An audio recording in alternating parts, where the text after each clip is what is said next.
I started playing when I was about 10 years old. I was born in '59, so that would have been like 1969.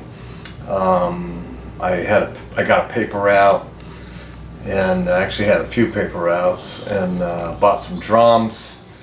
I got introduced to a snare drum from some friends of mine, and that's when I figured out I really wanted to play. And yeah, I just kind of started grabbing my mother's records and my brother's records, and I was listening to the radio, and I used to run around with a little cassette recorder, and I'd play all this old Motown music, and I just really remember just playing the radio and listening to a lot of music on the radio, and then after I got my first drum set, the first song I learned was a song called Proud Mary by Tina Turner. And that was my mother's record, and it was exciting. I mean, I'm pretty much self-taught for the most part. I studied later in life, but from grammar school, I was about 5th, 6th grade. And once I got into middle school, I took snare drum, marching band, and I really wasn't crazy about being in the marching band, but I was crazy about drums and playing set drums, So, at any rate, we're getting into like 1970s, 71, and by the time I hit 73, my parents had gotten a divorce, and we moved. Now, mind you, I was doing okay in school, but I wasn't doing great, and by the time the divorce happened and I moved to Hayward, California in the Bay Area, things kind of went downhill with the schooling thing. But I started hanging around a few guys I probably shouldn't have hung around, and started getting in trouble a little bit, and the byproduct of that, wasn't good. Let me just say that, I ended up probably I was about 15 years old when I started getting serious about playing, though. Because I was playing a little bit, but I wasn't really playing in many bands, and I got offered to play with some older guys. And as I was playing with these guys, man, they would smoke so much pot, man, they'd always hand it to me, and me being the people pleaser I was, man, I'd just sit there and smoke pot with them, and then I'd try to play with them. And I just was like, man, I'm just too stoned to play. I'm young, man, and I'm like, this ain't working, man. I'm gonna have to get out of this thing. Because I really did want to play. I didn't want to smoke the pot, but and I was just not a good pot smoker anyway. I just get paranoid on it anyway. But anyway, unfortunately, or I should say fortunately for that, I got out of the band, and I actually ended up getting in this band called Whisper. This guy, Scott Payne, and we played in 1977. I was 17 years old, and I did my first Battle of the Bands. And the band, we won. It was freaking awesome, man, Back then I was following this guy around by the name of Leonard Hayes. And Leonard Hayes played in yesterday and today before Y&T. And he was, it was before their first record even came out. And I remember going back and forth, to the Starwood in Los Angeles, and late 70s, and there was a really great music scene happening in Los Angeles at the time. But anyway, fast forward, I was with that band Whisper, and then I had an opportunity, actually, that was 77. Actually, it was shortly right after that, after we won the battle. That's right. I moved to Memphis, Tennessee. I had an opportunity to move out there and play for a little while, which I did. In Memphis, I just had this cover band I played in with these guys, which actually was a lot of originals too. This guy, Benny LaBarge, and he was really into Freddie Mercury and Queen and Blackmore, and we were playing a lot of that kind of stuff, a lot of Purple, Rainbow Rising, along with a lot of Queen. We played a lot of Queen. We played some covers, but we actually had a lot of music that we had written, And some of the songs Benny wrote actually ended up, Y&T recorded Lipstick and Leather. Benny wrote it. We did the demos on that when I was young. And on their song called Do You Know, it was on that same record. But at any rate, Benny was a good writer. You know, we had a kind of a good thing going. By the time we got back, and you know, I was playing around the Bay Area local scene, which was cool. There was a lot going on, you know, musically, and a lot of bands, which was a lot of fun. So it was a great place to be at that time. And you know, that band broke up. And then there was this band called 415, which that band was Eric Martin, the singer for Mr. Big. Before Eric Martin Band, which I was in, which is in 1982, we made the record.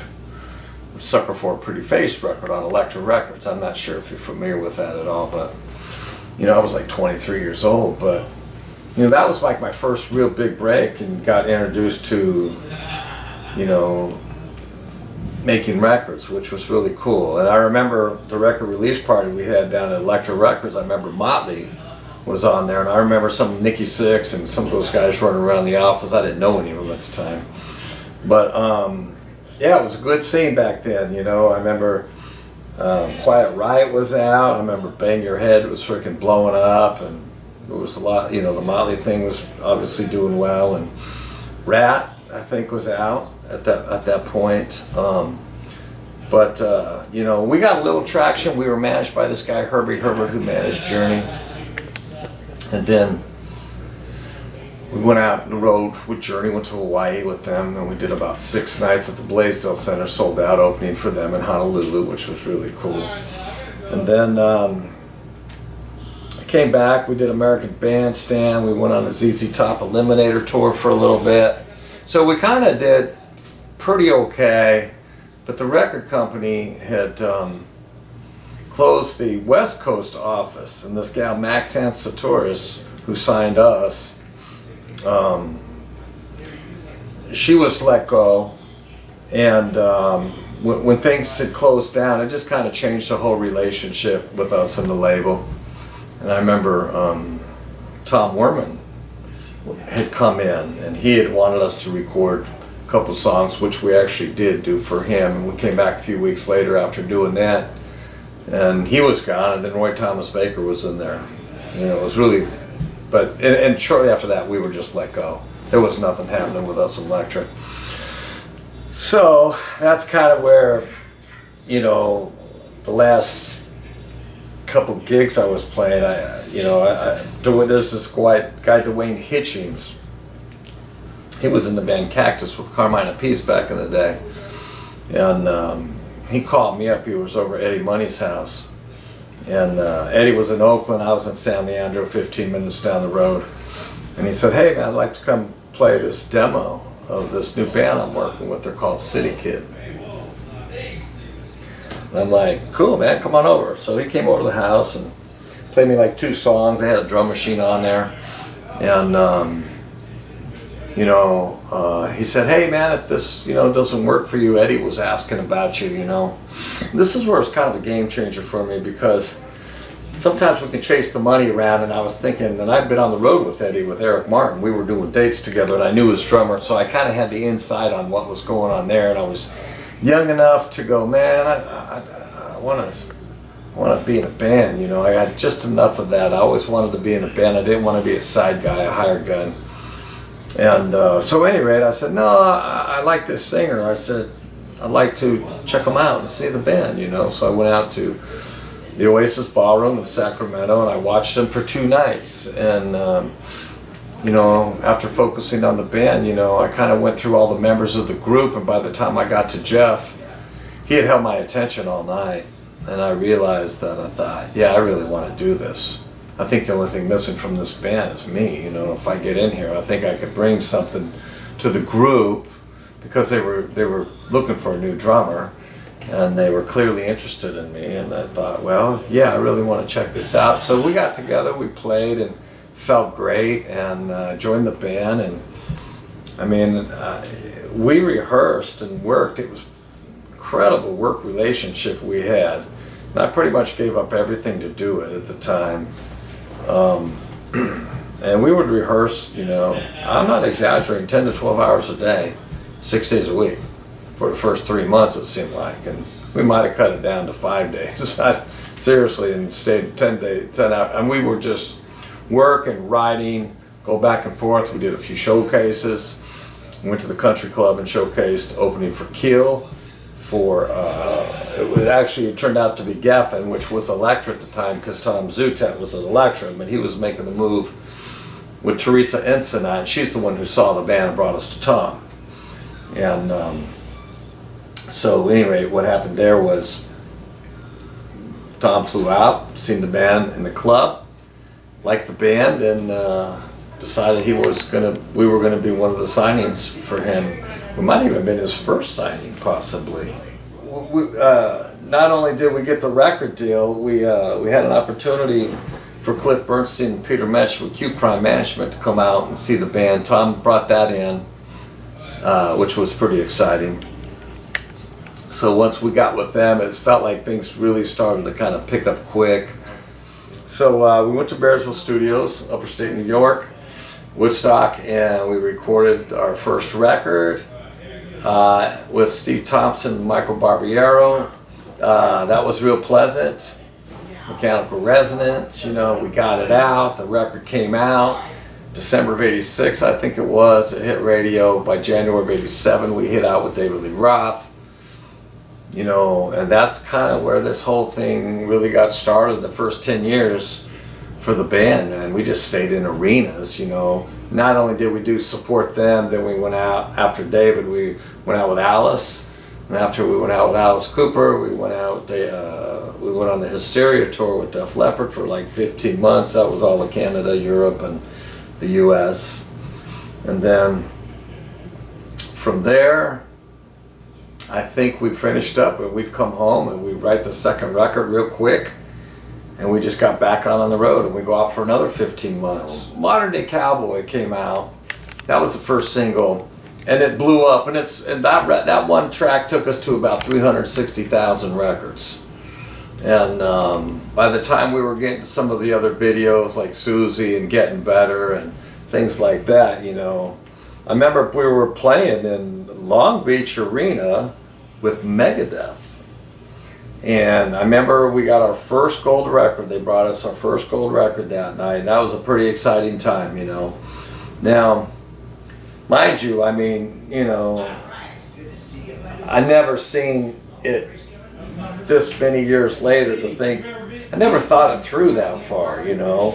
I mean, you know, we were all in, and we just stayed on the road, like I said, for 10 years, and we toured, and then we'd gotten to a position where we were headlining arenas, which was exciting. I mean, for me, when I knew that things were really happening is when we got to Psychotic Supper. We went to New York, and we made this record called Psychotic Supper. Now, mind you, we had the second record, which was Great Radio Controversy, which had Love Song, had The Way It Is, Heaven's Trail. I mean, there was some strong radio with those songs, you know, and I mean, obviously with Love Song going top 10, that blew up, and that was a real exciting time where you feel like, wow, man, the momentum's really freaking going great right now, and this is really cool.